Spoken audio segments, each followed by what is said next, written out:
O gesto artístico é esse gesto de criação infinita a partir das mínimas coisas. É esse pequeno copo que contém um mar, que contém um infinito.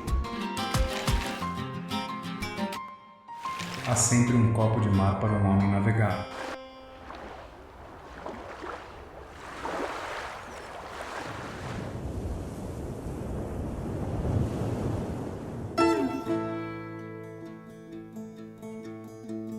O curador é um sujeito que, à maneira de um professor, ele organiza um determinado assunto. Ele seleciona, ele edita, ele agrupa, ele avizinha, ele exclui também, de forma a criar significados conjuntos. Para que ele fique mais digerível, para que ele fique mais palatável, para que ele seja mais compreensível. Tanto no trabalho de um educador quanto de um curador, é fundamental a gente entender que as proposições são as proposições possíveis para aquele determinado momento. Uma exposição como a Bienal, que vai tratar de arte e política, ela não é a única leitura possível sobre as relações entre arte e política na atualidade. De maneira alguma. Ela é uma proposição que parte de um conjunto de curadores e que apresenta, sim, uma série de possibilidades de relação entre esses dois âmbitos da vida, o âmbito da arte e da política. Então o curador ele faz um recorte da produção contemporânea, porque é impossível você apresentar tudo o que está acontecendo hoje. A curadoria da Bienal, portanto, lança seu olhar aos trabalhos que são feitos hoje em dia e no passado recente, com o objetivo de mostrar trabalhos que afetem nossa percepção, afetem nossos sentidos, de tal maneira que nos faça ver o mundo de uma maneira diferente. Para o título da 29ª Bienal, nós escolhemos esse verso do grande poeta alagoano Jorge de Lima, tirado do seu livro Invenção de Orfeu. Há sempre um copo de mar para um homem navegar. Nesse verso resume um pouco a nossa ambição com essa edição da Bienal, que é mostrar que a arte é capaz de nos mobilizar, que mesmo o gesto mais simples é capaz de ter um poder transformador. A arte, para nós, é esse pequeno copo que contém um mar, que contém um infinito. O gesto artístico é esse gesto de criação infinita a partir das mínimas coisas. Então essa potência que a arte tem, de mesmo através das coisas mais ínfimas do ponto de vista material ou de visibilidade, é capaz de mobilizar um mundo inteiro. Nesse verso, há sempre um copo de mar para o homem navegar, também se pode perceber essa relação entre a arte e a política.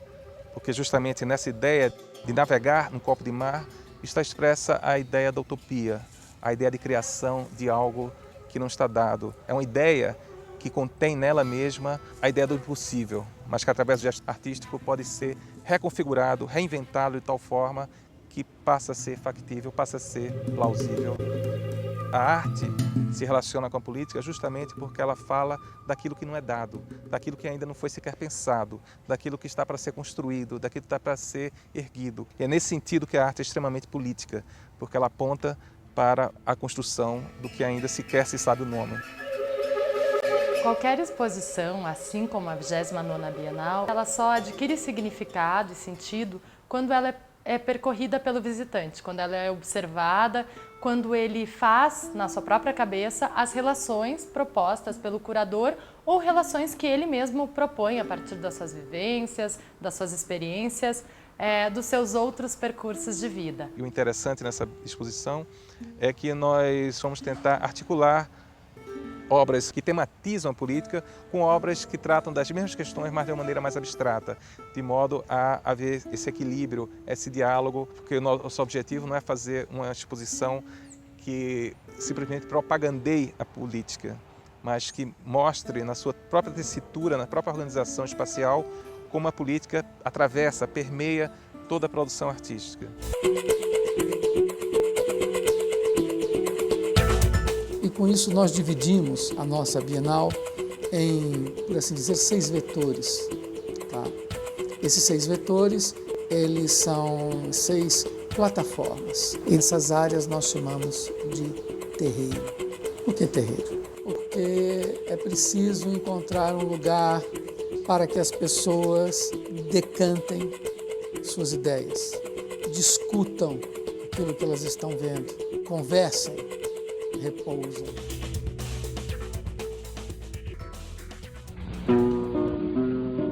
E aí nós nos lembramos daquele famoso verso do Assis Valente, cantado pelos novos baianos: Brasil, esquentai vossos pandeiros, iluminai os terreiros que nós queremos sambar. O Tito está querendo conhecer a nossa batucada.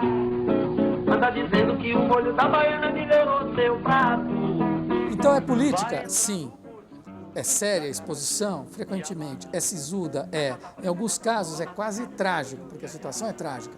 Mas o nosso povo tem essa grandeza. Porque, afinal de contas, o samba nasceu da resistência, como a capoeira nasceu da resistência. E a alegria e a felicidade é também política, é resistência contra a opressão.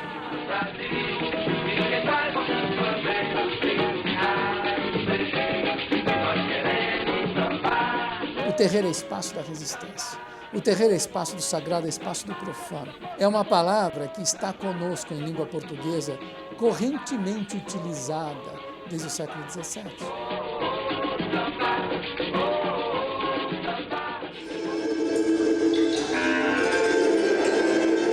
Então são 6 espaços, cada um deles com uma característica.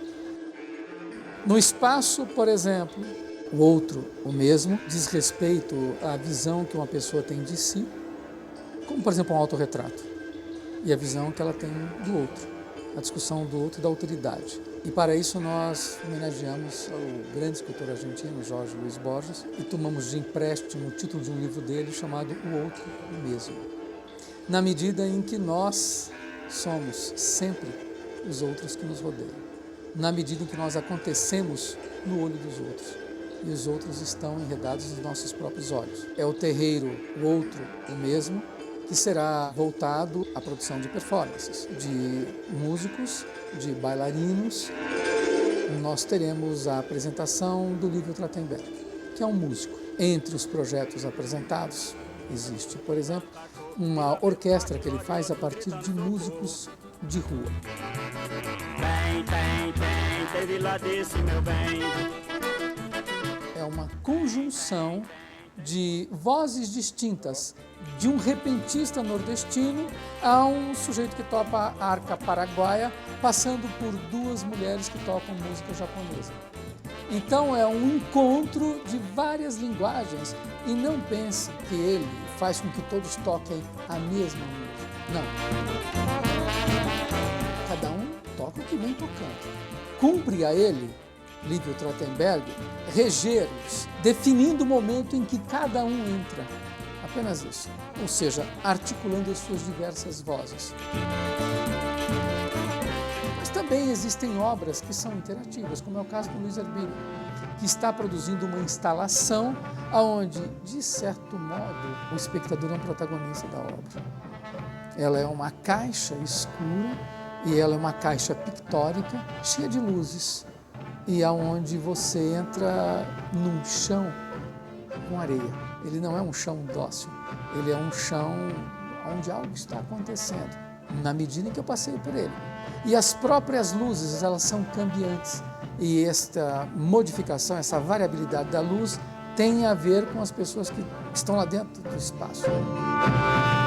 Fundamental a gente pensar também no papel dos alunos nessa construção de conhecimento e de conteúdo. Isso também acontece numa exposição. Um curador propõe, mas a leitura é a leitura que é proposta pela exposição, mas ela também é modificada pelo observador, pelo visitante. E esse trabalho de sensibilização em sala de aula, ele vai um pouco nesse sentido. Instigar o aluno, deixá-lo curioso, aguçar esse olhar antes do contato com as obras mesmo. O trabalho de preparação é fundamental, mas a melhor parte do bolo, a cereja do bolo, é a 29ª Bienal de São Paulo.